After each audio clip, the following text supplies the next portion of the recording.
Okay, we definitely have a lot to catch up on, and I'm gonna fill you in on everything that's been going on. But I got titties, y'all. This is before, obviously. I've not been on YouTube in a while, so I wanted to come back in a really big way and also talk to you guys about this whole process, because this is not a light decision for me. Like, I've thought really, really long and hard about this choice, and I'm nearly 25. You know, I've wanted this since I was a little girl. But I'm finally getting my boobs done, and I wanted to be completely transparent and share this whole process with you. So this is one of 3 episodes that we're gonna do. Full transparency, highs and lows, full experience, and I'm gonna go for a really natural look that makes me feel empowered and confident. Hello.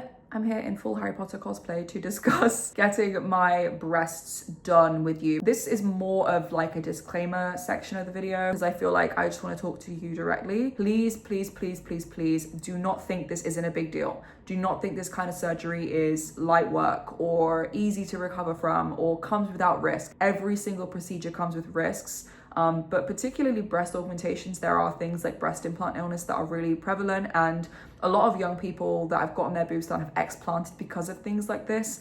And I want you to know that I've been as responsible as I can. I've explored every option I can, even fat transfer options. For me, fat transfer, which was something I wanted to do initially, wasn't something I was a good candidate for. I do fluctuate in my weight a lot, and I would probably actually lose the fat that I was transferred. With the look I was going for, fat transfer would not be a thing. Also, the only place they could remove fat from me, because again, I did explore this with a doctor, was my legs and my glutes. And as somebody who teaches women how to build their muscles naturally and lose fat naturally, getting liposuction just really didn't align with me. I would also end up having BBL scars, which, if you guys know, people say I have a BBL all the time. I really wouldn't want to further that narrative by having those scars there, even though it would be a kill 2 birds, 1 stone type situation, because you guys trust me. I have a lot of stubborn fat and cellulite on my legs post weight loss that I struggle to get rid of, but I'm working on it in a natural way. I would be able to get rid of it and get titties at the same time. It just really didn't align, and I wasn't a good candidate. So trust me, I've explored it. In the end, breast implants were actually less complicated for me. So that's why I went that route. With any surgery, there are complications. I want you to know I've researched, I've explored options, and I've also prepared for worst case scenario. And I will say, if you are looking into procedures, that you really do those things and you think as responsibly as you can. And also, this is just a personal preference, but I would say be over the age of 21. Just my opinion, but when I was 18, you guys, I wanted a breast augmentation so bad. I couldn't afford it, but I was trying to save up. Like, I was very insecure about my chest growing up. So I was putting money aside for it. I was a waitress. I don't know who I was trying to put money aside for. I did not get paid anything to be able to afford a boob job, but I am glad I couldn't afford it at that age, because it would have been from a place of insecurity. And I would have probably rushed into it without doing enough research. And I probably would have gone too big, because at the time I thought I needed massive knockers, okay? So I'm very glad I had the time to really think, for my frontal lobe to develop, and for my body to change and grow, as well as my brain. Because my body has changed and grown a lot over the years, and my brain has developed enough to know what works and what is right for me. Second of all, I've been getting a lot of DMs of people being like, it's a shame that you're so insecure that you feel the need to do this, da da da da da. I'm not insecure. I know that's like a really hard pill to swallow. I have insecurities like many people do, but my boobs really aren't one of them. Because I feel like I explain it better to people. It's not that I'm doing this because I'm insecure or because I hate being flat chested. It's just something I've learned to live with. But it would be really nice to have it be one of my favorite features. Like, oh, my boobs are my favorite feature. My boobs make me feel so confident. That's not the case, you know, they just are there, and that's fine.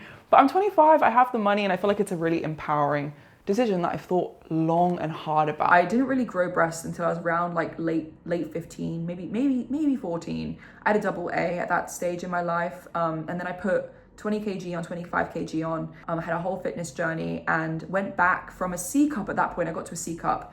I went back down to a double A, which is the same size I had in my early teens and preteens. So now, as a nearly 25-year-old woman, for me, this isn't an insecurity. It's just like, I've grown and changed a lot, and my boobs kind of went back in time. I don't know. I'm glad I did that. I'm really proud of myself, and I look really good. I can comfortably tell you and confidently tell you that body is tea. In fact, even if breast augmentations were not a thing, I would do the whole thing again and live with a double A for the rest of my life if it means that I can look as good as I do today, even as a flat-chested girly. But we live in a world where I can actually experience having boobs in a body that I've worked really hard for. I can, you know, have boobs as a slimmer girl, and I don't have to put that weight back on to have boobs. And I'm very grateful to be in a position where I can afford to do that. I'm excited to experience having boobs. I'm curious about it. I think about it pretty frequently. When I don't fill up a bra or a dress that I like, I do think, oh, it'd be nice to have tits. Although I've come really far, there are some things that unfortunately I won't be able to experience unless I put that weight back on. So I just want to have a very natural look. I want to be the same size I was pre-weight loss. In fact, probably a little bit smaller. I still would be probably considered someone with small boobs, because again, this isn't an insecurity. This isn't I need massive boobs to feel good. Like, I want something that looks natural. I want something that looks proportionate to my physique and my shape and my body type. And after researching, I think I found a doctor that can give me what I want. So fingers crossed. Going into these consultations on Harley Street, all of them look like houses, like all the doctors are literally houses. And I don't know if I'm actually gonna go through with it, but it feels so weird to like go into this like medical hallway. Like, it's very cool. As I'm going into these consultations, I have zero expectations. I'm just here to explore because I'm so curious about what my options would look like with a doctor.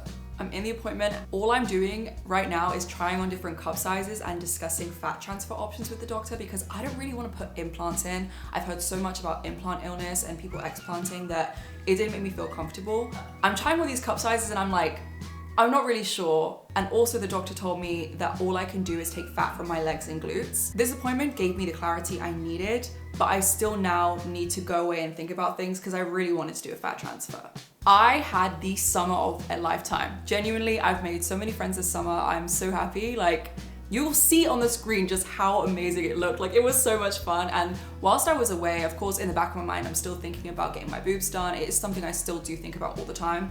And I actually met a few people in LA that have implants and they had amazing results. And I was looking at them and thinking, wow, like, this is low-key what I want. So I knew when I go back to England, I wanted to explore that with my doctor.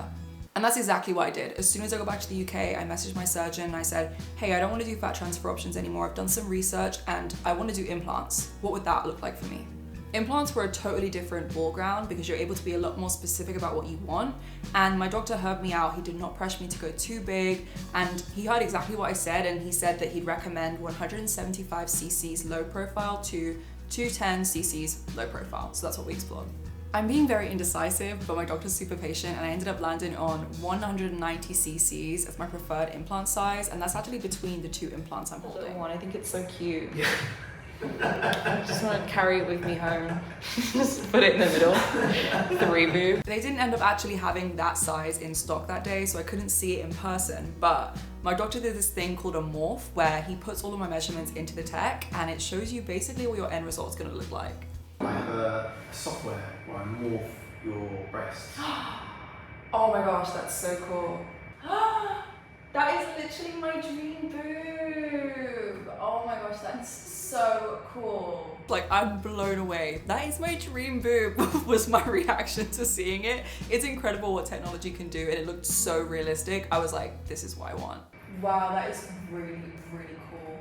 After all this time, I finally know that what I want is actually achievable, and I decided I really want to do this. Moving forward with surgery, I know I want to be super transparent and share this entire experience with you guys, the highs and the lows in the next 6 weeks of recovery.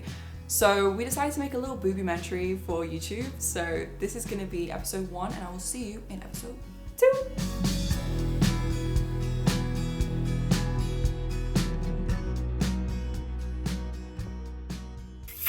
Kiss you on your forehead. You better stop playing with me. I've not done that in so long.